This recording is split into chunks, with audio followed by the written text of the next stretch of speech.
ಅಲ್ಹಮ್ದುಲಿಲ್ಲಾಹಿ ರಬ್ಬಿಲ್ ಆಲಮೀನ್. ಸರ್ವಸ್ತುತಿಯು ಸರ್ವಲೋಕದ ಒಡೆಯನಿಗೆ ಮೀಸಲು. ನಾವಿಂದು ಪ್ರವಾದಿ ಮುಹಮ್ಮದ್ ಸಲ್ಲಲ್ಲಾಹು ಅಲೈಹಿ ವಸಲ್ಲಂ ಅವರ ಜೀವನ ಮತ್ತು ಸಂದೇಶದ 26ನೇ ಸರಣಿಯಲ್ಲಿದ್ದೇವೆ. ಕಳೆದ ಸರಣಿಯಲ್ಲಿ ನಾವು ಪ್ರವಾದಿ ಮುಹಮ್ಮದ್ ಸಲ್ಲಲ್ಲಾಹು ಅಲೈಹಿ ವಸಲ್ಲಂ ಅವರ ಮಸೀದಿಯ ಪಕ್ಕದ ಕೋಣೆ, ಅದರ ನಿರ್ಮಾಣ ಮತ್ತು ಪ್ರವಾದಿ ಮುಹಮ್ಮದ್ ಸಲ್ಲಲ್ಲಾಹು ಅಲೈಹಿ ವಸಲ್ಲಮರ ಗೋರಿ ಇರುವಂತಹ ಸ್ಥಳ ಮತ್ತು ಅದರ ವಿಸ್ತರಣೆ, ಯಾವ ರೀತಿ ಅದರ ವಿಸ್ತರಣೆ ಆಯಿತು ಇತ್ಯಾದಿಗಳ ಬಗ್ಗೆ ನಾವು ತಿಳಿದುಕೊಂಡಿದ್ದೇವೆ. ಅದೇ ರೀತಿಯಲ್ಲಿ ಇಂದು ಮಸೀದಿಗಳಲ್ಲಿ ಕೊಡಾಗುವಂತಹ ಅದಾನ್ ಕರೆ ಮೊಟ್ಟ ಮೊದಲು ಹೇಗೆ ಜಾರಿಗೆ ಬಂತು ಮತ್ತು ಅದು ಯಾವ ಪ್ರವಾದಿ ಮುಹಮ್ಮದ್ ಸಲ್ಲಲ್ಲಾಹು ಅಲೈಹಿ ವಸಲ್ಲಮರ ಅನುಯಾಯಿ ಅದನ್ನು ಕನಸಿನಲ್ಲಿ ಕಂಡರು. ಅಬ್ದುಲ್ಲಾ ಬಿನ್ ಝೈದ್ ಮತ್ತು ಉಮರ್ ಬಿನ್ ಖತ್ತಾಬ್ ಅವರಿಬ್ಬರು ಕೂಡ ಅದನ್ನು ಕನಸಿನಲ್ಲಿ ಕಂಡಿದ್ದರು. ಇದರ ಬಗ್ಗೆಯೂ ಕೂಡ ನಾವು ತಿಳಿದುಕೊಂಡಿದ್ದೇವೆ. ಹಾಗೆ ಇಸ್ಲಾಮಿ ಶರಿಯತ್, ಇಸ್ಲಾಮಿನ ನಿಯಮಗಳು ಹೇಗೆ ಹಂತ ಹಂತವಾಗಿ ಜಾರಿಯಾಯಿತು ಎಂಬುದರ ಬಗ್ಗೆಯೂ ಕೂಡ ಕೆಲವು ಸೂಚ್ಯವಾದ ಮಾತುಗಳನ್ನು ಕೇಳಿದ್ದೇವೆ. ಇನ್ನು ಪ್ರವಾದಿ ಮುಹಮ್ಮದ್ ಸಲ್ಲಲ್ಲಾಹು ಅಲೈಹಿ ವಸಲ್ಲಂ ಆರಂಭ ಕಾಲದಲ್ಲಿ ಮಾಡಿದಂತಹ ಕೆಲಸಗಳ ಬಗ್ಗೆ ಮುಂದುವರಿಯುತ್ತಾ ಹೇಳಬೇಕಾದರೆ, ಪ್ರವಾದಿ ಮುಹಮ್ಮದ್ ಸಲ್ಲಲ್ಲಾಹು ಅಲೈಹಿ ವಸಲ್ಲಂ 2 ಮಹತ್ತರವಾದ ಕಾರ್ಯಗಳನ್ನು ಮಾಡಿದ್ದರು. ಒಂದು ಮದೀನಾದ ಒಪ್ಪಂದ, ಮತ್ತೊಂದು ಮೀಸಾಕ್ ಮದೀನಾದ ಸಂವಿಧಾನ. ಇದು ಕೂಡ ಆರಂಭ ಕಾಲದಲ್ಲಿ ಅವರು ಮಾಡಿದ್ದರು. ಮದೀನಾದ ಒಪ್ಪಂದದ ಆಧಾರದಲ್ಲಿ ಪ್ರವಾದಿ ಮುಹಮ್ಮದ್ ಸಲ್ಲಲ್ಲಾಹು ಅಲೈಹಿ ವಸಲ್ಲಂ ಮದೀನಾದ ನಾಯಕರಾಗಿರುತ್ತಾರೆ. ಎಲ್ಲ ಸಮುದಾಯದ ಒಬ್ಬ ಮೇಲ್ವಿಚಾರಕರು ಮತ್ತು ನಾಯಕರು ಎಂದರೆ ಅದು ಪ್ರವಾದಿ ಮುಹಮ್ಮದ್ ಸಲ್ಲಲ್ಲಾಹು ಅಲೈಹಿ ವಸಲ್ಲಂ. ಮತ್ತು ಅಲ್ಲಿ ಮುಖ್ಯವಾಗಿ 3 ಸಮುದಾಯ ಇತ್ತು. ಒಂದು ಮುಸ್ಲಿಂ ಸಮುದಾಯ, ಅದರಲ್ಲಿ ಮಕ್ಕಾದಿಂದ ಬಂದಂತಹ ಮುಹಾಜಿರ್ಗಳು, ವಲಸೆ ಇದ್ದರು ಮತ್ತು ಮದೀನಾದ ಸಹಾಯಕರು ಅನ್ಸಾರ್ಗಳಿದ್ದರು. ಮತ್ತು 2ನೇ ಸಮುದಾಯ ಅಂತ ಹೇಳಿದರೆ ಯಹೂದಿಗಳಿದ್ದರು. ಯಹೂದಿಗಳ 3 ಗೋತ್ರ ಇತ್ತು, ಅವರು ಕೂಡ ಒಂದು ಸಮುದಾಯವಾಗಿದ್ದರು. 3ನೇದಾಗಿ ಮದೀನಾದ ಮೂಲ ನಿವಾಸಿಗಳು, ಅವರು ಇನ್ನೂ ಕೂಡ ಇಸ್ಲಾಂ ಸ್ವೀಕಾರ ಮಾಡದೇ ಇದ್ದಂತಹ ವ್ಯಕ್ತಿಗಳು, ಅವರು ಕೂಡ ಇದ್ದರು. ಪ್ರವಾದಿ ಮುಹಮ್ಮದ್ ಸಲ್ಲಲ್ಲಾಹು ಅಲೈಹಿ ವಸಲ್ಲಂ ಆ ನಿಯಮದ ಪ್ರಕಾರ ಯಾವ ತೀರ್ಮಾನ ಕೈಗೊಂಡರು ಅಂತ ಹೇಳಿದರೆ, ಅಲ್ಲಿ ಒಂದು ಗಣರಾಜ್ಯದಂತಹ ಫೆಡರಲ್ ಸಿಸ್ಟಮ್ನಂತಹ ವ್ಯವಸ್ಥೆ ಇರುವುದು. ಅದರ ಪ್ರಕಾರ ಆ 3 ಸಮುದಾಯಗಳು, 3 ಸಮೂಹಗಳು, ಅವರಲ್ಲಿ ಯಾವುದೇ ರೀತಿಯ ಭಿನ್ನತೆ ಉಂಟಾದರೆ ಅವರು ಸ್ವತಃ ತೀರ್ಮಾನ ಮಾಡಲು ಅರ್ಹರಾಗಿದ್ದಾರೆ ಮತ್ತು ತಮ್ಮ ವಿಷಯಗಳನ್ನು ಚರ್ಚಿಸಿ ಅವರು ತೀರ್ಮಾನ ಮಾಡಬೇಕಾಗಿದೆ. ಇನ್ನು 3 ಸಮುದಾಯಗಳ ಪರಸ್ಪರರ ಯಾವುದೇ ರೀತಿಯ ಭಿನ್ನಾಭಿಪ್ರಾಯ ಬಂದರೆ ಅದನ್ನು ಪ್ರವಾದಿ ಮುಹಮ್ಮದ್ ಸಲ್ಲಲ್ಲಾಹು ಅಲೈಹಿ ವಸಲ್ಲಂ ತಮ್ಮ ನೇತೃತ್ವದಲ್ಲಿ ಪರಿಹರಿಸುತ್ತಾರೆ. ಇನ್ನು ಮದೀನಾದ ಸಂರಕ್ಷಣೆ ಹಾಗೂ ಮದೀನಾದ ಬೆಳವಣಿಗೆ ಹಾಗೂ ಮದೀನಾದ ಬಗ್ಗೆ ಮಾಡುವಂತಹ ಅತ್ಯಂತ ಸಾರ್ವತ್ರಿಕವಾದ ತೀರ್ಮಾನಗಳು, ಇದೆಲ್ಲವನ್ನು ಕೂಡ ಪ್ರವಾದಿ ಮುಹಮ್ಮದ್ ಸಲ್ಲಲ್ಲಾಹು ಅಲೈಹಿ ವಸಲ್ಲಮರ ನೇತೃತ್ವದಲ್ಲಿ ಎಲ್ಲ ಸಮೂಹವೂ ಕೂಡ ಸೇರಿ ಮಾಡುತ್ತಾರೆ ಎಂಬ ತೀರ್ಮಾನವನ್ನು ಮಾಡಿದರು. ಇದು ಮದೀನಾ ಒಪ್ಪಂದದ ಭಾಗವಾಗಿತ್ತು. ಅದೇ ರೀತಿಯಲ್ಲಿ ಮೊಟ್ಟ ಮೊದಲನೇದಾಗಿ ಪ್ರವಾದಿ ಮುಹಮ್ಮದ್ ಸಲ್ಲಲ್ಲಾಹು ಅಲೈಹಿ ವಸಲ್ಲಂ ಉಮ್ಮತ್ ಎಂಬ ಕಲ್ಪನೆಯನ್ನು ಮುಸ್ಲಿಂ ಸಮುದಾಯಕ್ಕೆ ಕೊಟ್ಟರು. ಸಮುದಾಯ ಎಂಬ ಕಲ್ಪನೆ ಇದು ಒಂದು ಹೊಸ ಕಲ್ಪನೆ ಆಗಿತ್ತು. ಅದಕ್ಕಿಂತ ಹಿಂದೆಯೂ ಕೂಡ ಸಮುದಾಯದ ಕಲ್ಪನೆ ಕೊಡಲಾಗಿತ್ತು. ಆದರೆ ಮಕ್ಕಾದಲ್ಲಿ ಮುಸ್ಲಿಮರು ಒಂದು ಸಮುದಾಯ ಆಗಿರಲಿಲ್ಲ. ಯಾಕೆಂತ ಹೇಳಿದರೆ ಪ್ರತಿರೋಧದ ಒಂದು ವಾತಾವರಣ ಇತ್ತು. ಅದರಿಂದ ಮುಕ್ತವಾದ ಮತ್ತು ಎಲ್ಲದಕ್ಕೂ ಅವಕಾಶ ಇದ್ದಂತಹ ಒಂದು ವಾತಾವರಣ. ಆಗ ಪ್ರವಾದಿ ಮುಹಮ್ಮದ್ ಸಲ್ಲಲ್ಲಾಹು ಅಲೈಹಿ ವಸಲ್ಲಂ ಈ ಸಮುದಾಯವನ್ನು ಒಂದು ಉಮ್ಮತ್ ಅಥವಾ ಮುಸ್ಲಿಂ ಸಮುದಾಯ ಎಂಬ ಒಂದು ಕಲ್ಪನೆಯನ್ನು ಕೊಟ್ಟರು. ಉಮ್ಮತ್ನ ಪದ, ಅದರ ಮೂಲ ಪದ ಆಗಿದೆ. ಅಂತ ಹೇಳಿದರೆ ತಾಯಿ. ಕನ್ನಡ ಭಾಷೆಯಲ್ಲಿ ಒಂದು ಸುಂದರವಾದ ಪದ ಇದೆ, ಏಕೋದರ ಸಹೋದರರು. ನಾವೆಲ್ಲರೂ ಏಕೋದರ ಸಹೋದರರು ಅಂತ ಹೇಳಿದರೆ ಒಡ ಹುಟ್ಟಿದವರು, ಒಂದೇ ಹೊಟ್ಟೆಯಿಂದ ಬಂದವರು ಅಂತ ಹೇಳಿದರೆ ಸಹೋದರತೆಯ ಎಂತಹ ಒಂದು ಸಂಬಂಧ ಇರುತ್ತದೋ ಅಂತಹ ಸಂಬಂಧ ಒಂದು ಸಮುದಾಯದಲ್ಲಿ ಇರಬೇಕಾದಂಥ ಅಗತ್ಯ ಇದೆ. ಕುರಾನ್ನಲ್ಲಿ ಇದಕ್ಕಿಂತ ಹಿಂದೆಯೂ ಕೂಡ ಈ ಉಮ್ಮತ್ ಎಂಬ ಪದವನ್ನು ಬಳಸಲಾಗಿದೆ ಎಂಬುದು ಕುರಾನ್ನಿಂದ ನಮಗೆ ವ್ಯಕ್ತವಾಗುತ್ತದೆ. ಉದಾಹರಣೆಗೆ, ಇನ್ನ ಇಬ್ರಾಹಿಮ ಕಾನ ಉಮ್ಮತನ್, ಇಬ್ರಾಹಿಂ ಅಲೈಹಿಸ್ಸಲಾತು ವಸ್ಸಲಾಮರು ಒಂದು ಉಮ್ಮತ್ ಅಥವಾ ಸಮುದಾಯವಾಗಿದ್ದರು ಎಂದು ಹೇಳಲಾಗಿದೆ. ಅಂತ ಹೇಳಿದರೆ ಒಂದು ಏಕೋದರ ಸಹೋದರರಂತೆ ಅವರು ಒಂದು ಸಮೂಹವಾಗಿದ್ದರು ಅವರು, ಮತ್ತು ಅವರು ಒಬ್ಬ ವ್ಯಕ್ತಿ ಮಾತ್ರ ಆಗಿರಲಿಲ್ಲ, ಒಂದು ಸಮೂಹವಾಗಿದ್ದರು ಎಂಬಂತಹ ಒಂದು ಅರ್ಥದಲ್ಲಿ ಅವರ ಬಗ್ಗೆಯೂ ಕೂಡ ಪವಿತ್ರ ಕುರ್ಆನ್ನಲ್ಲಿ ಮಾತನ್ನು ಹೇಳಲಾಗಿದೆ. ಅದೇ ರೀತಿಯಲ್ಲಿ ಪವಿತ್ರ ಕುರ್ಆನ್ನಲ್ಲಿ ಇನ್ನೊಂದು ವಾಕ್ಯ ಬರ್ತದೆ, ಇನ್ನ ಹಾದಿಹಿ ಉಮ್ಮತುಕುಂ ಉಮ್ಮತಂ ವಾಹಿದ. ನಿಶ್ಚಯವಾಗಿಯೂ ಈ ಸಮುದಾಯ ಅದು ಒಂದೇ ಸಮುದಾಯವಾಗಿದೆ, ಅದರಲ್ಲಿ ಅಂತಹ ಐಕಮತ್ಯ ಇರುವಂತಹ ಒಂದು ಸಮುದಾಯ. ವ ಅನ ರಬ್ಬುಕುಂ ಫಅಬುದೂನ್, ಮತ್ತು ನಾನು ನಿಮ್ಮ ಪ್ರಭುವಾಗಿದ್ದೇನೆ, ನನ್ನನ್ನೇ ನೀವು ಆರಾಧನೆ ಮಾಡಿರಿ. ಆದ್ದರಿಂದ ಈ ಕಲ್ಪನೆ, ಮುಸ್ಲಿಮರೆಲ್ಲರೂ ಒಂದು ಸಮುದಾಯ, ಅಲ್ಲಾಹನಾದರೂ ಏಕೈಕನು ಮತ್ತು ಅಲ್ಲಾಹನನ್ನು ಅನುಸರಿಸಿ ಜೀವನ ನಡೆಸಬೇಕಾಗಿದೆ. ಎನ್ನುವಂತಹ ಒಂದು ಕಲ್ಪನೆ, ಉಮ್ಮತ್ನ ಕಲ್ಪನೆ ಅಥವಾ ಸಮುದಾಯದ ಕಲ್ಪನೆ, ಇದನ್ನು ಕೂಡ ಪ್ರವಾದಿ ಮುಹಮ್ಮದ್ ಸಲ್ಲಲ್ಲಾಹು ಅಲೈಹಿ ವಸಲ್ಲಂ ಮೊದಲನೇದಾಗಿ ಮದೀನಾದಲ್ಲಿ ಮುಸ್ಲಿಮರಿಗೆ ಈ ಕಲ್ಪನೆಯನ್ನು ನೀಡಿದರು. ಇದಕ್ಕಿಂತ ಮೊದಲು ಮುಸ್ಲಿಮರು ಒಂದು ಸಮುದಾಯ ಆಗಿರಲಿಲ್ಲ. ಬದಲು ಯಾಕೆ ಅಂತ ಹೇಳಿದರೆ ಅಂತಹ ಒಂದು ಸಮೂಹವನ್ನು ಕಟ್ಟಿ ಬೆಳೆಸುವಂತಹ ಅವಕಾಶ ಮಕ್ಕಾದಲ್ಲಿ ಇರಲಿಲ್ಲ. ಅದೇ ರೀತಿಯಲ್ಲಿ ನಾನು ಈಗಾಗಲೇ ಹೇಳಿದಂತೆ ಮೀಸಾಕ್ ಮದೀನಾ ಅಥವಾ ಮದೀನಾದ ಸಂವಿಧಾನ, ಅಂತಹ ಒಂದು ಲಿಖಿತ ಸಂವಿಧಾನದ ಕಲ್ಪನೆ ಆಗ ಮದೀನಾದಲ್ಲಿ ಮಾತ್ರ ಅಲ್ಲ, ವಿಶ್ವದಲ್ಲೇ ಇರಲಿಲ್ಲ.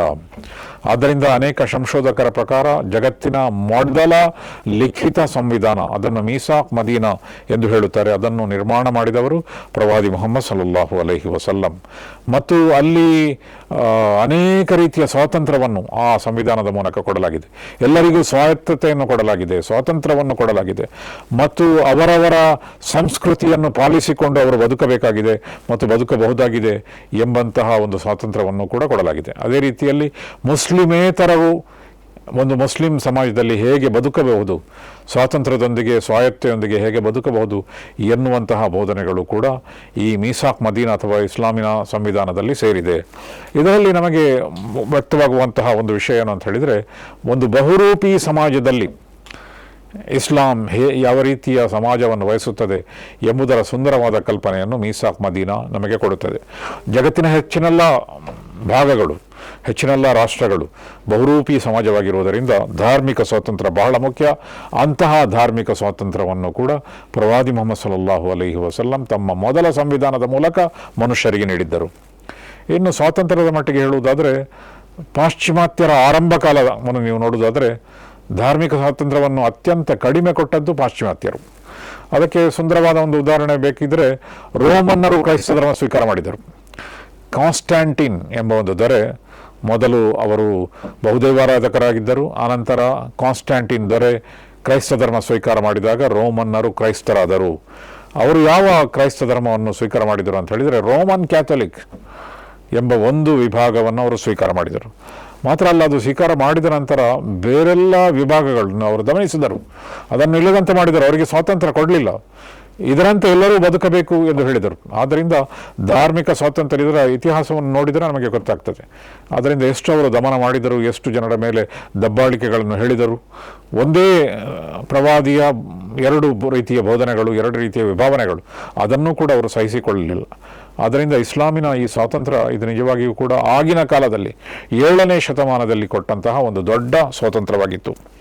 ಇನ್ನೊಂದು ವಿಷಯ ಅಂತ ಹೇಳಿದರೆ ಕಿಬ್ಲಾ ಅಂತ ಹೇಳಿದರೆ, ನಾವು ಯಾವ ಕಡೆಗೆ ಮುಖ ಮಾಡಿ ನಮಾಜ್ ಮಾಡುತ್ತೇವೋ ಅದನ್ನು ಕಿಬ್ಲಾ ಎಂದು ಹೇಳುತ್ತಾರೆ. ಪ್ರವಾದಿ ಮುಹಮ್ಮದ್ ಸಲ್ಲಲ್ಲಾಹು ಅಲೈಹಿ ವಸಲ್ಲಂ ಮಕ್ಕಾದಲ್ಲಿ ಇದ್ದಾಗ ಕಿಬ್ಲಾ ಬೈತುಲ್ ಮಕ್ದಿಸ್ ಆಗಿತ್ತು. ಹಿಂದಿನ ಕಾಲದಲ್ಲಿ ಮೋಸೆಸ್ ಮತ್ತು ಈಸಾ ಅಲೈಹಿಸ್ಸಲಾಮರ ಕಾಲದಲ್ಲಿಯೂ ಕೂಡ ಬೈತುಲ್ ಮಕ್ದಿಸ್ ಅಥವಾ ಫಲಸ್ತೀನ್ನಲ್ಲಿರುವಂತಹ ಬೈತುಲ್ ಮಕ್ದಿಸ್ ಅದು ಕಿಬ್ಲಾ ಆಗಿತ್ತು. ಆದರೆ ಮೊದಲ ಕಿಬ್ಲಾ ಇಬ್ರಾಹಿಂ ಅಲೈಹಿಸ್ಸಲಾಮರು ಕಟ್ಟಿದಂತಹ ಕಿಬ್ಲಾ ಅದು ಮಕ್ಕ ಆಗಿತ್ತು. ಅನಂತರ ಯಾವುದೋ ಕಾಲದಲ್ಲಿ ಕಿಬ್ಲಾದ ಬದಲಾವಣೆಯಾಯಿತು ಮತ್ತು ಪ್ರವಾದಿ ಮುಹಮ್ಮದ್ ಸಲ್ಲಲ್ಲಾಹು ಅಲೈಹಿ ವಸಲ್ಲಮರ ಕಾಲಕ್ಕೆ ಬರುವಾಗ ಆಗಿನ ಕಾಲದ ಗ್ರಂಥದವರು ಬೈತುಲ್ ಮಕ್ದಿಸ್ನ ಕಡೆಗೆ ಮುಖ ಮಾಡಿ ನಮಾಜ್ ಮಾಡುತ್ತಿದ್ದರು, ಪ್ರಾರ್ಥನೆ ಸಲ್ಲಿಸುತ್ತಿದ್ದರು. ಪ್ರವಾದಿ ಮುಹಮ್ಮದ್ ಸಲ್ಲಲ್ಲಾಹು ಅಲೈಹಿ ವಸಲ್ಲಮರು ಕೂಡ ಮಕ್ಕಾದಲ್ಲಿದ್ದಾಗ ಕಾಬಾದ ಮುಂದೆ ನಿಲ್ಲುತ್ತಿದ್ದರು. ಯಾವ ರೀತಿ ನಿಲ್ಲುತ್ತಿದ್ದರು ಅಂತ ಹೇಳಿದರೆ, ಅದರ ಮುಂದಿನ ಭಾಗ ಅದು ಬೈತುಲ್ ಮಕ್ದಿಸ್ ಆಗಿರಬೇಕು. ಹೀಗೆ ಎರಡೂ ಕಿಬ್ಲಾ ನನ್ನ ಮುಂದಿರುವಂತೆ ಅವರು ನಮಾಜ್ ಮಾಡುತ್ತಿದ್ದರು. ಆದರೆ ಮದೀನಾಕ್ಕೆ ಬಂದಾಗ ಪರಿಸ್ಥಿತಿ ಬದಲಾಯಿತು. ಮದೀನಾಕ್ಕೆ ಬಂದಾಗ ಕಾಬಾ ಹಿಂದೆ ಇತ್ತು. ಆದರೆ ಪ್ರವಾದಿ ಮುಹಮ್ಮದ್ ಸಲ್ಲಲ್ಲಾಹು ಅಲೈಹಿ ವಸಲ್ಲಂ ಅವರು ಬೈತುಲ್ ಮುಕ್ದಿಸ್ಗೆ ಮುಖ ಮಾಡಿ ನಮಾಜ್ ಮಾಡುತ್ತಿದ್ದರು. ಅವರು ಕಟ್ಟಿದಂತಹ 2 ಮಸೀದಿಗಳು, ಕುಬಾದ ಮಸೀದಿ ಮತ್ತು ಮಸ್ಜಿದುನ್ ನಬವಿ, ಎರಡೂ ಕಡೆಯಲ್ಲಿ ಕಿಬ್ಲಾ ಅದು ಬೈತುಲ್ ಮಕ್ದಿಸ್ ಆಗಿತ್ತು. ಆದರೆ ಕಿಬ್ಲಾದ ಬದಲಾವಣೆಯ ಬಗ್ಗೆ ಪ್ರವಾದಿ ಮುಹಮ್ಮದ್ ಸಲ್ಲಲ್ಲಾಹು ಅಲೈಹಿ ವಸಲ್ಲಂ ಅವರು ಯಾವಾಗಲೂ ಕೂಡ ಹಂಬಲಿಸುತ್ತಿದ್ದರು. ಯಾವತ್ತೂ ಕೂಡ ಅದಕ್ಕಾಗಿ ಅಲ್ಲಾಹನಲ್ಲಿ ಪ್ರಾರ್ಥಿಸಲಿಲ್ಲ ಅವರು. ಆದರೆ ಮನಸ್ಸಿನಲ್ಲಿ ಅವರಿಗೆ ಅಂತಹ ಒಂದು ಭಾವನೆ ಇತ್ತು. ಏಕೆಂದರೆ ಇಬ್ರಾಹಿಂ ಅಲೈಹಿಸ್ಸಲಾತು ವಸ್ಸಲಾಂ ನಿರ್ಮಾಣ ಮಾಡಿದಂತಹ ಕಾಬಾ ಅದು ಮೊದಲನೆಯ ಕಾಬಾ ಆಗಿದೆ ಮತ್ತು ಅದು ಕಿಬ್ಲಾ ಆಗಬೇಕು ಎಂಬುದು ಪ್ರವಾದಿ ಮುಹಮ್ಮದ್ ಸಲ್ಲಲ್ಲಾಹು ಅಲೈಹಿ ವಸಲ್ಲಮರ ಹಂಬಲವಾಗಿತ್ತು.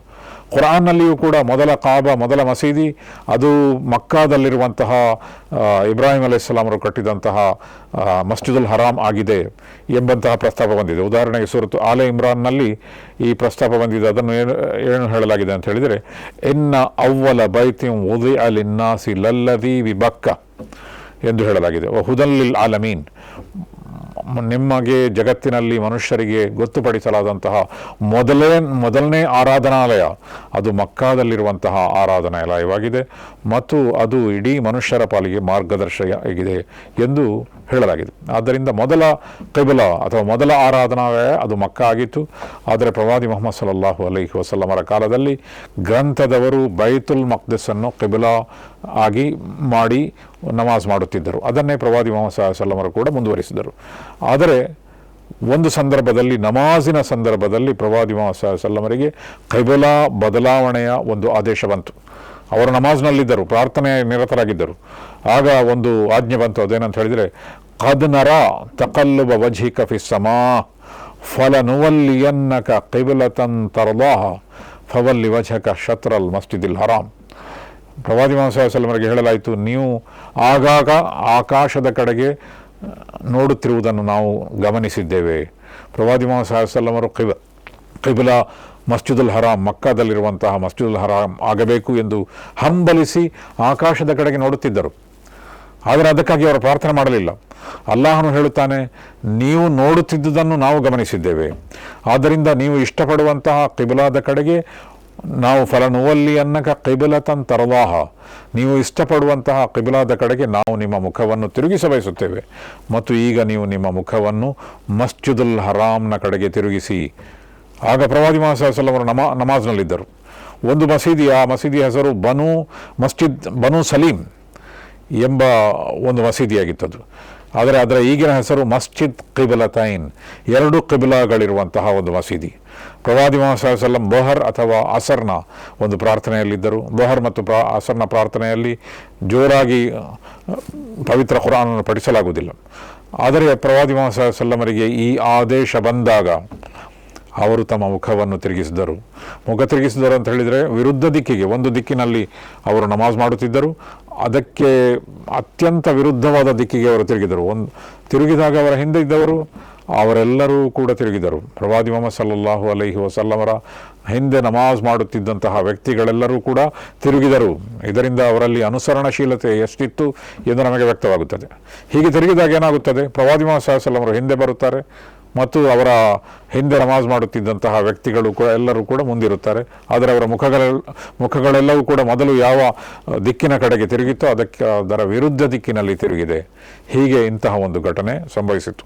ಆದ್ದರಿಂದಲೇ ಆ ಮಸೀದಿಗೆ ಮಸ್ಜಿದ್ ಕಿಬ್ಲತೈನ್, ಎರಡು ಕಿಬ್ಲಾಗಳಿರುವಂತಹ ಮಸೀದಿ ಎಂದು ಹೇಳಲಾಗುತ್ತದೆ. ಅದರ ಗುರುತನ್ನು ಕೂಡ ಈಗಲೂ ಕೂಡ ಇದೆ. ಮೊದಲಿನ ಕಿಬ್ಲಾ ಎಲ್ಲಿತ್ತು ಮತ್ತು ಈಗಿನ ಕಿಬ್ಲಾ ಈಗ ಇರುವಂತಹ ಕಿಬ್ಲಾ ಆಗಿದೆ. ಹೀಗೆ ಕಿಬ್ಲಾ ಬದಲಾವಣೆಯ ಒಂದು ಘಟನೆ ಸಂಭವಿಸಿತು.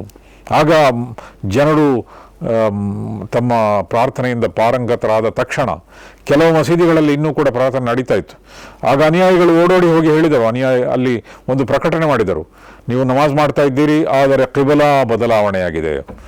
ಅವರು ಮತ್ತು ಕಿಬ್ಲಾ ಈಗ ಮಸ್ಜಿದುಲ್ ಹರಾಮ್ ಆಗಿದೆ. ಆಗ ಜನರಿಗೆ ಗೊತ್ತಿತ್ತು ಮಸ್ಜಿದುಲ್ ಹರಾಮ್ ಯಾವ ಕಡೆಗಿದೆ. ಜನರು ನಮಾಜ್ ಮಾಡುತ್ತಲೇ ಅಲ್ಲಿಯೂ ಕೂಡ ತಿರುಗಿದರು. ಇದೆಲ್ಲವೂ ಕೂಡ ಪ್ರವಾದಿ ಮುಹಮ್ಮದ್ ಸಲ್ಲಲ್ಲಾಹು ಅಲೈಹಿ ವಸಲ್ಲಮರ ಅನುಯಾಯಿಗಳಲ್ಲಿ ಎಷ್ಟು ಅನುಸರಣಶೀಲತೆ ಇತ್ತು ಎಂದು ಗೊತ್ತಾಗುತ್ತದೆ. ಹೀಗೆ ಇಬ್ರಾಹಿಂ ಅಲೈಹಿಸ್ಸಲಾಂ, ಪ್ರವಾದಿ ಮುಹಮ್ಮದ್ ಸಲ್ಲಲ್ಲಾಹು ಅಲೈಹಿ ವಸಲ್ಲಮರ ಮುತ್ತಾತ, ಯಾವ ಕಿಬ್ಲಾವನ್ನು ಸ್ಥಾಪಿಸಿದರೋ ಅದನ್ನು ಮರುಸ್ಥಾಪನೆ ಮಾಡಲಾಯಿತು ಮತ್ತು ಅದಕ್ಕೆ ಬದಲಾಗಿ, ಅದಕ್ಕೆ ಪೂರಕವಾಗಿ ಆಗ ಇದ್ದಂತಹ ಎಲ್ಲ ಮಸೀದಿಗಳ ಕಿಬ್ಲಾವನ್ನು ಅನಂತರ ಬದಲಾವಣೆ ಮಾಡಲಾಯಿತು. ಅದರಲ್ಲಿ ಮೊಟ್ಟ ಮೊದಲ ಮಸೀದಿಯಾದಂತಹ ಮಸ್ಜಿದ್ ಕುಬಾ ಮತ್ತು ಎರಡನೇ ಮಸೀದಿಯಾದಂತಹ ಮಸ್ಜಿದ್ ನಬವಿ ಮತ್ತು ಆ ಕಾಲಕ್ಕಾಗಲೇ ಕೆಲವಾರು ಮಸೀದಿಗಳು ನಿರ್ಮಾಣ ಮಾಡಲಾಗಿತ್ತು. ಆ ಎಲ್ಲ ಮಸೀದಿಗಳ ಒಂದು ಕಿಬ್ಲಾವನ್ನು ಕೂಡ ಬದಲಾವಣೆ ಮಾಡಲಾಯಿತು. ಹೀಗೆ ಪ್ರವಾದಿ ಮುಹಮ್ಮದ್ ಸಲ್ಲಲ್ಲಾಹು ಅಲೈಹಿ ವಸಲ್ಲಮರು ಆರಂಭ ಕಾಲದಲ್ಲಿ ಮಾಡಿದಂತಹ ಮತ್ತೊಂದು ತೀರ್ಮಾನ ಅಂತ ಹೇಳಿದರೆ, ಆತ್ಮರಕ್ಷಣೆಗಾಗಿ ರಕ್ಷಣೆಯ ಕೆಲಸವನ್ನು ಮಾಡುವಂತಹ ಒಂದು ತೀರ್ಮಾನವನ್ನು ಮಾಡಲಾಯಿತು. ಅಲ್ಲಿಯ ತನಕ ಪ್ರತಿರೋಧಕ್ಕೆ ಅವಕಾಶ ಇರಲಿಲ್ಲ ಮತ್ತು ಆತ್ಮರಕ್ಷಣೆಗಾಗಿ ಯಾವುದಾದರೂ ಮುಂದಡಿಯನ್ನು ಇಡುವಂತಹ ಅವಕಾಶ ಇರಲಿಲ್ಲ. ಆದರೆ ಮದೀನಾದಲ್ಲಿ ಒಂದು ಸಮಾಜ ಮತ್ತು ಒಂದು ಸಮುದಾಯ ನಿರ್ಮಾಣ ಆದಾಗ ಆತ್ಮರಕ್ಷಣೆಗಾಗಿ ಒಂದು ಮುಂದಡಿ ಇಡುವಂತಹ ಅಗತ್ಯವೂ ಕೂಡ ಇತ್ತು. ಒಂದು ಸೇನೆಯನ್ನು ಸಿದ್ಧಪಡಿಸುವಂತಹ ಅಗತ್ಯವೂ ಕೂಡ ಇತ್ತು. ಪ್ರವಾದಿ ಮುಹಮ್ಮದ್ ಸಲ್ಲಲ್ಲಾಹು ಅಲೈಹಿ ವಸಲ್ಲಂ ಆ ಕೆಲಸವನ್ನು ಕೂಡ ಮಾಡಿದರು. ಅದಕ್ಕೆ ಒಂದು ಕಾರಣ ಏನು ಅಂತ ಹೇಳಿದರೆ, ಮಕ್ಕಾದಲ್ಲಿ ಪ್ರತಿರೋಧ ಹೆಚ್ಚಾಗಿತ್ತು ಮತ್ತು ಮಕ್ಕಾದಿಂದ ಬಂದಂತಹ ಅನೇಕ ವಲಸಿಗರ ಆಸ್ತಿಗಳನ್ನು ಮುಟ್ಟುಗೋಲು ಹಾಕಲಾಗಿತ್ತು ಮತ್ತು ಪ್ರತಿರೋಧದ ಒಂದು ವಾತಾವರಣ ಮದೀನಾದ ಸುತ್ತ ಬೆಳೆಯುತ್ತಿತ್ತು. ಮದೀನಾ ಅನೇಕ ಪ್ರತಿರೋಧಗಳು ಇದ್ದಂತಹ ಸಮುದಾಯದ ನಡುವೆ ಮದೀನಾ ಎಂಬ ಒಂದು ಸಣ್ಣ ರಾಷ್ಟ್ರವಾಗಿತ್ತು. ಆದ್ದರಿಂದ ಮದೀನಾದಲ್ಲಿ ಜನರು ಪ್ರತಿರೋಧ ಮಾಡುವುದಿಲ್ಲ ಮತ್ತು ನಾವು ಸುಲಭವಾಗಿ ಆಕ್ರಮಣ ಮಾಡಬಹುದು ಎನ್ನುವಂತಹ ವಿಭಾವನೆಯಾದರೆ ಮದೀನಾಕ್ಕೆ ದೊಡ್ಡ ಒಂದು ಆತಂಕ ಎದುರಾಗುವಂತಹ ಸಾಧ್ಯತೆ ಇತ್ತು. ಅಂತಹ ಸಂದರ್ಭದಲ್ಲಿ ಪ್ರತಿರೋಧಕ್ಕೆ ಅನುಮತಿ ನೀಡಲಾಯಿತು. ಪವಿತ್ರ ಕುರ್ಆನ್ನ ಒಂದು ವಾಕ್ಯವು ಬಂತು. 22ನೇ ಸೂರತುಲ್ ಹಜ್ನ 39ನೇ ಅಧ್ಯಾಯದಲ್ಲಿ ಹೇಳಲಾಯಿತು, ಉದಿನ ಲಿಲ್ಲದೀನ ಯುಕಾತಿಲೂನ ಬಿ ಅನ್ನಹುಂ ದುಲಿಮು.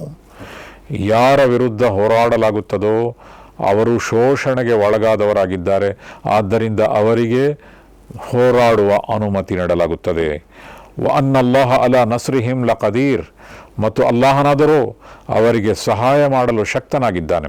ಆದ್ದರಿಂದ ಯಾರು ನಿಮ್ಮ ಮೇಲೆ ಆಕ್ರಮಣ ಮಾಡುತ್ತಾರೋ ಅವರ ವಿರುದ್ಧ ಹೋರಾಡಲು ನಿಮಗೆ ಅನುಮತಿ ಇದೆ, ಮತ್ತು ಹಾಗೆ ಹೋರಾಡುವಾಗ ಅಲ್ಲಾಹನ ಸಹಾಯ ನಿಮ್ಮ ಜೊತೆಗಿದೆ ಎಂದು ಹೇಳಲಾಯಿತು. ಅದೇ ರೀತಿಯಲ್ಲಿ ಪ್ರವಾದಿ ಮುಹಮ್ಮದ್ ಸಲ್ಲಲ್ಲಾಹು ಅಲೈಹಿ ವಸಲ್ಲಂ ಅವಶ್ಯಕತೆ ಬಿದ್ದಾಗ ಕೆಲವು ಕಡೆಗಳಿಗೆ ಸೇನಾ ತುಕಡಿಗಳನ್ನು ಕಳುಹಿಸಿದರು. ಅದರಲ್ಲಿ ಪ್ರವಾದಿ ಮುಹಮ್ಮದ್ ಸಲ್ಲಲ್ಲಾಹು ಅಲೈಹಿ ವಸಲ್ಲಂ ಸ್ವತಃ ಭಾಗವಹಿಸಲಿಲ್ಲ. ಅಂತಹ ತುಕಡಿಗಳನ್ನು ಸಾರಿಯಾತ್ ಎಂದು ಕರೆಯುತ್ತಾರೆ. ಪ್ರವಾದಿ ಮುಹಮ್ಮದ್ ಸಲ್ಲಲ್ಲಾಹು ಅಲೈಹಿ ವಸಲ್ಲಂ ಸ್ವತಃ ಭಾಗವಹಿಸಿದರೆ ಅಂತಹ ತುಕಡಿಗಳನ್ನು ಗಜ್ವಾ ಎಂದು ಕರೆಯುತ್ತಾರೆ. ಆದ್ದರಿಂದ ಪ್ರವಾದಿ ಮುಹಮ್ಮದ್ ಸಲ್ಲಲ್ಲಾಹು ಅಲೈಹಿ ವಸಲ್ಲಂ ಅಂತಹ ಸಾರಿಯಾತ್ಗಳನ್ನು, ಸೇನಾ ತುಕಡಿಗಳನ್ನು ಕಳುಹಿಸಿದರು ಮತ್ತು ಕೆಲವು ಸಮಸ್ಯೆಗಳ ಪರಿಹಾರ ಮಾಡಿದರು. ಉದಾಹರಣೆಗೆ ಅಂತಹ ಸೇನಾ ತುಕಡಿಗಳನ್ನು ಕಳುಹಿಸಿದಾಗ ಮಕ್ಕಾದವರು ಆಕ್ರಮಣ ಮಾಡಿದ್ದಂತಹ, ಮುಟ್ಟುಗೋಲು ಹಾಕಿದ್ದಂತಹ ಕೆಲವಾರು ಆಸ್ತಿಪಾಸ್ತಿಗಳನ್ನು ಹಿಂದಿರುಗಿಸಿದರು. ಮತ್ತು ಎಲ್ಲರಿಗೂ ಒಂದು ಸಂದೇಶ ಹೋಯಿತು, ಮದೀನಾದವರು ಈಗ ಬಹಳ ಬಲಿಷ್ಠರಾಗಿದ್ದಾರೆ, ಆದ್ದರಿಂದ ಅವರ ಮೇಲೆ ಆಕ್ರಮಣ ಮಾಡುವಂತಿಲ್ಲ ಎಂಬಂತಹ ಒಂದು ವಿಭಾವನೆ ಬೆಳೆಯಿತು ಜನರಲ್ಲಿ. ಮತ್ತು ಮದೀನಾದ ಮುಸ್ಲಿಮರು ಅತ್ಯಂತ ಪ್ರಬಲರಾಗಿದ್ದಾರೆ ಎಂಬ ಒಂದು ಸಂದೇಶ ಹೋಯಿತು. ಇನ್ನು ಪ್ರವಾದಿ ಮುಹಮ್ಮದ್ ಸಲ್ಲಲ್ಲಾಹು ಅಲೈಹಿ ವಸಲ್ಲಮರು ಅದೇ ಕಾಲದಲ್ಲಿ ಯುದ್ಧ ನಿಯಮಗಳನ್ನು ಗೊತ್ತುಪಡಿಸಿದರು. ಇಂದು ಯುದ್ಧ ಯಾವ ರೀತಿ ಆಗ್ತಾ ಇದೆ ಎಂದು ನಮಗೆ ಗೊತ್ತೇ ಇದೆ. ಇತ್ತೀಚೆಗೆ ನಡೆದಂತಹ ಫಲಸ್ತೀನ್ನ ವಿರುದ್ಧ ನಡೆದಂತಹ ಯುದ್ಧ, ಅದರಲ್ಲಿ ಎಷ್ಟು ಮಹಿಳೆಯರನ್ನು, ಎಷ್ಟು ಮಕ್ಕಳನ್ನು ಕೊಲ್ಲಲಾಯಿತು, ಎಷ್ಟು ಆಸ್ತಿಪಾಸ್ತಿಗಳನ್ನು ನಷ್ಟಪಡಿಸಲಾಯಿತು, ಎಷ್ಟು ಪ್ರಾರ್ಥನಾ ಸ್ಥಳಗಳ ಮೇಲೆ ಬಾಂಬುಗಳನ್ನು ಹಾಕಲಾಯಿತು. ಆದರೆ ಮುಸ್ಲಿಮರು ಇನ್ನೇನು ಯುದ್ಧ ಮಾಡಿರಲಿಲ್ಲ, ಆದರೆ ಯುದ್ಧದ ನಿಯಮಗಳನ್ನು ಗೊತ್ತುಪಡಿಸಿದರು. ಆ ನಿಯಮ ಯಾವುದು ಅಂತ ಹೇಳಿದರೆ, ಮಹಿಳೆಯರ ಮೇಲೆ ಆಕ್ರಮಣ ಮಾಡುವಂತಿಲ್ಲ, ಮಕ್ಕಳ ಮೇಲೆ ಆಕ್ರಮಣ ಮಾಡುವಂತಿಲ್ಲ, ಪುರೋಹಿತರ ಮೇಲೆ ಆಕ್ರಮಣ ಮಾಡುವಂತಿಲ್ಲ, ಮತ್ತು ಆರಾಧನಾ ಸ್ಥಳಗಳ ಮೇಲೆ ಆಕ್ರಮಣ ಮಾಡುವಂತಿಲ್ಲ, ಮೃತದೇಹಕ್ಕೆ ಅಗೌರವ ಕೊಡುವಂತಿಲ್ಲ, ಮತ್ತು ಕೃಷಿ ಹಾಗೂ ಮನುಷ್ಯರಿಗೆ ಪ್ರಯೋಜನದಾಯಕವಾದ ಯಾವುದೇ ಆಕರಗಳು ಅಲ್ಲಿದ್ದರೆ ಅದನ್ನು ನಾಶಪಡಿಸುವಂತಿಲ್ಲ ಮುಂತಾದ ನಿಯಮಗಳನ್ನು ಗೊತ್ತುಪಡಿಸಲಾಯಿತು. ಮತ್ತು ಮುಸ್ಲಿಮರು ಯಾವೆಲ್ಲ ಯುದ್ಧದಲ್ಲಿ ಭಾಗವಹಿಸಿದರೋ ಮುಂದೆ ಅಲ್ಲೆಲ್ಲವೂ ಕೂಡ ಈ ನಿಯಮಗಳನ್ನು ಬಹಳ ಕಟ್ಟುನಿಟ್ಟಾಗಿ ಚಾಚೂ ತಪ್ಪದೆ ಪಾಲಿಸಲಾಯಿತು. ಇದೆಲ್ಲವೂ ಕೂಡ ಮದೀನಾದ ಜೀವನದ ಆರಂಭ ಕಾಲದಲ್ಲಿ ಪ್ರವಾದಿ ಮುಹಮ್ಮದ್ ಸಲ್ಲಲ್ಲಾಹು ಅಲೈಹಿ ವಸಲ್ಲಂ ಬೆಳೆಸಿದಂತಹ ಹೊಸ ನಿಯಮಗಳು. ಈ ಮೂಲಕ ಇಸ್ಲಾಂ ಒಂದು ಸುಂದರವಾದ ಸಮಾಜವಾಗಿ, ಸುಂದರವಾದ ಶಕ್ತಿಯಾಗಿ ಮತ್ತು ಸುಂದರವಾದ ರಾಷ್ಟ್ರವಾಗಿ ಬೆಳೆಯಿತು. ಮತ್ತಷ್ಟು ನಾವು ಮುಂದಿನ ಸರಣಿಯಲ್ಲಿ ಕಲಿಯೋಣ. ಸರ್ವಸ್ತುತಿ ಸರ್ವಲೋಕದ ಒಡೆಯನಿಗೆ ಮೀಸಲು.